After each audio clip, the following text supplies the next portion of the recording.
Justin from Duratuf here again.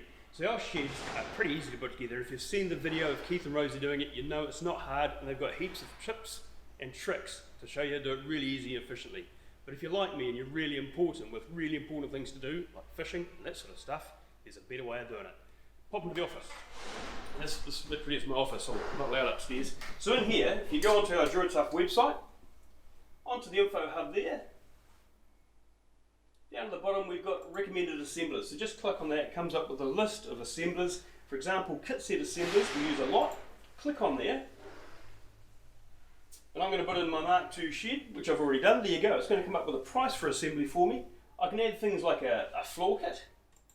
They'll even go down and pick it up from the store if I want to. So if I haven't got a trailer or can't be bothered doing it, they'll go do the whole thing, bring it back to my house and assemble it while I'm out doing those more important things on a nice, calm, slightly overcast day with the wind only 5 knots from the east.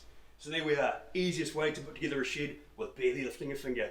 Right, I can hear the ocean calling, I'm out, we'll talk to you later on.